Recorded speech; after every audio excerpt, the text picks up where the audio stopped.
Kadang-kadang kita juga suka, kok bisa ya aku melakukan hal yang ini gitu. Padahal itu sesuatu yang kalau di dalam keseharian kita kayaknya tuh nggak pernah itu terjadi gitu.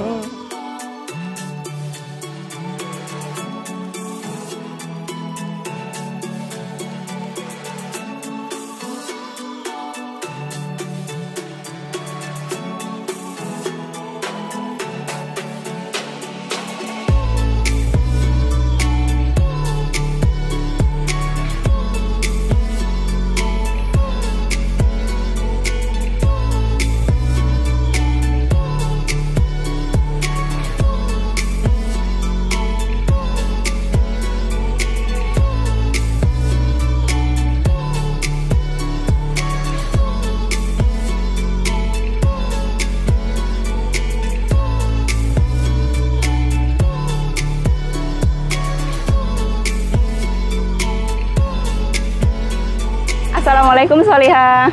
Saat ini saya berada di acara Jovisa Festival. Nah, kali ini di sebelah saya ada Umi Rosa. Umi Rosa ini adalah pembina sekaligus pengisi materi. Umi Rosa ini hari ini mengisi materi tentang inner child. Nah, teman-teman udah tahu belum apa itu yang dimaksud inner child? Umi, Aniza kan belum tahu nih maksudnya inner child itu. Umi bisa terangkan ke saya dan teman-teman Solihah tentang inner child. Baik. Jadi inner child itu artinya aspek kekanak-kanakan di dalam diri kita. Nah, setiap orang kan pasti punya aspek kekanak-kanakan. Kadang-kadang kita juga suka, kok bisa ya aku melakukan hal yang ini gitu. Padahal itu sesuatu yang kalau di dalam keseharian kita kayaknya tuh nggak pernah itu terjadi gitu. Inner child itu bisa positif, bisa negatif. Kalau positif, dia akan membuat seseorang itu produktif, bersemangat gitu, bekerja keras, tidak lelah. Ya kayak anak kecil ya. Anak kecil itu kan nggak ada capeknya gitu ya. Itu produktif. Terus kemudian kalau negatif itu akan menimbulkan konflik intrapersonal dalam diri kita. Jadi kayak ada pertentangan batin gitu ya di dalam diri kita, yang itu menyebabkan perilaku kita menjadi negatif. Biasanya begitu. Umi, kalau seumpamanya nih, saya tiba-tiba marah-marah sama anak karena kesalahan sepele gitu ya? Karena kesalahan sepele dan ini juga kurang sabar. Ini apakah termasuk inner child juga? Ya, bisa jadi ya, bisa jadi tidak gitu ya. Tetapi dari gejala seperti itu sebetulnya kita bisa menduga gitu. Aduh, merasa ada yang tidak beres nih di dalam diri saya gitu. Nah, kemudian tinggal kita menelusuri, benar nggak ini ada akarnya dari masa lalu kita, dari masa kanak-kanak kita. Kalau misalnya memang ada, berarti ya bisa jadi itu inner child. Itu harus dibersihkan. Iya. Nah, Umi, sekarang nih pengen bagi tips bagaimana cara bebersih inner child kepada sahabat Solihah. Ya, jadi sahabat Solihah, yang pertama kita harus mengenali atau mengetahui dulu ada yang tidak beres tidak di dalam diri kita, gitu ya.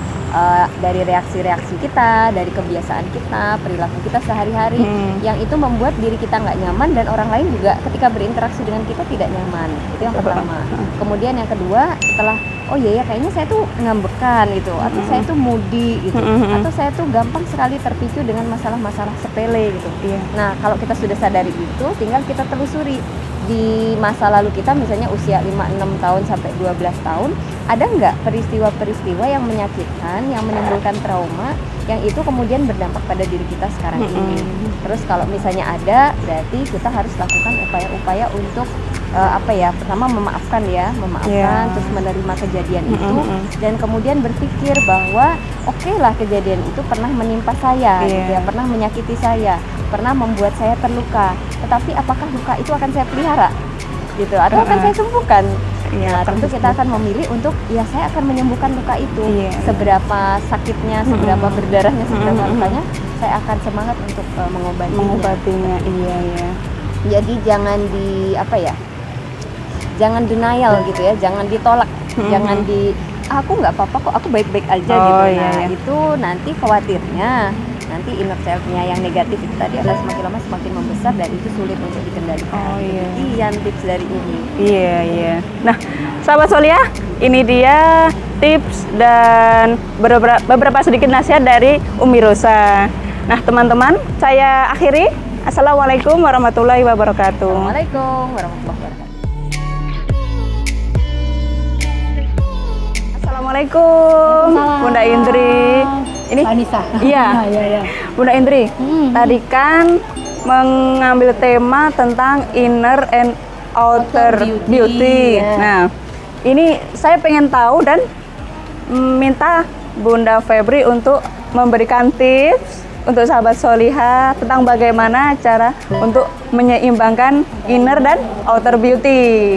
Nah, silakan Bunda Indri. Langsung bisa aja nih ya. Iya. Bismillahirrahmanirrahim. Assalamualaikum warahmatullahi wabarakatuh. Sahabat muslimah, kadang kita sebagai seorang muslimah bingung ya, mana yang harus kita utamakan, inner beauty ataukah outer beauty. Sebenarnya dengan tips yang simple gitu, kita itu bisa dua-duanya gitu. Kalau dibilang muslimah itu harus menonjol mananya, ya harus menonjol dua-duanya gitu. Maksudnya harus seimbang dua-duanya. Karena apa? Karena kita itu tadi, kunci menjadi seorang istri solehah adalah menyenangkan jika dipandang suaminya, kayak gitu. Dan menyenangkan dalam pengertian di sini adalah yang pertama itu kan pasti kelihatan muka ya. Kalau mukanya udah kucel, mukanya udah nggak terawat, pastinya juga kesan pertama itu tidak baik gitu. Nah, sebenarnya untuk menyeimbangkan antara inner dan outer beauty, kita cukup kalau innernya kan udah insya Allah sudah paham ya bagaimana kita menjaga keimanan kita bahagia dan kunci dari kebahagiaan itu adalah dengan tingginya keimanan. Orang yang keimanannya muslimah, yang keimanannya tinggi, itu pasti bahagia hidupnya gitu. Kemudian untuk perawatan outer beauty sebenarnya sangat simpel gitu ya. 3 prinsip dalam perawatan yang paling kelihatan kan muka ya.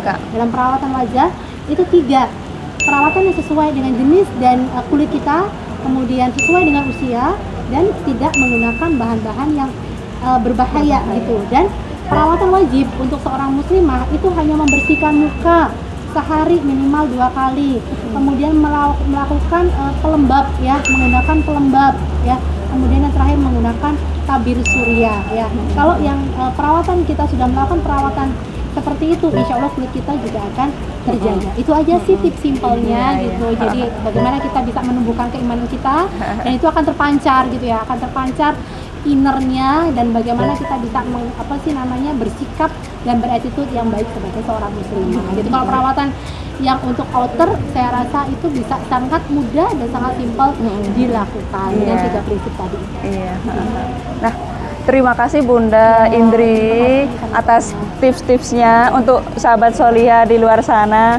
Mungkin ada yang nggak bisa itu Bunda, nggak bisa nonton acara Jovisa ini langsung atau Bunda Indri langsung. Nah, Bunda Indri ini adalah CEO-nya sekaligus foundernya Rumah Cantik Sehat Muslimah dan Youfull Skincare Natural. Ya, jadi Rumah Cantik Sehat Muslimah, alhamdulillah kita memang benar-benar mengutamakan perawatan yang syar'i gitu ya, yang syar'i dengan kaidah-kaidah yang syar'i, kemudian menggunakan bahan-bahan yang halal dan thayyib. Karena apa? Karena kecantikan dan kesehatan itu adalah bagian yang tidak terpisahkan atas fungsi agung seorang wanita melahirkan dan merawat generasi ya, gitu. Iya.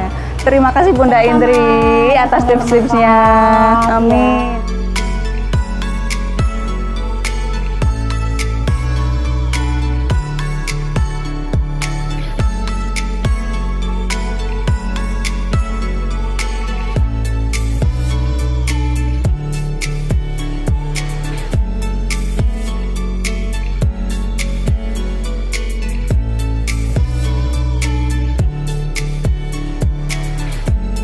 Lihat-lihat bros. Oh, oleh-oleh ya? Buat oleh-oleh? Kalau kita sadari ketemu. Assalamualaikum warahmatullahi wabarakatuh. Terus kita mau ke? Mau ke bootnya Jovisa Festival. mudah-mudahan yang hadir di sini segera ada. Oke, sahabat Solihah, saya akhiri dulu vlog kali ini. Saya mau pamitan dulu, mau mengikuti menyimak kajian. Jangan lupa untuk menonton video ini jangan lupa untuk menonton video lainnya, dan jangan lupa subscribe di channel Anizah Firman. Assalamualaikum warahmatullahi wabarakatuh.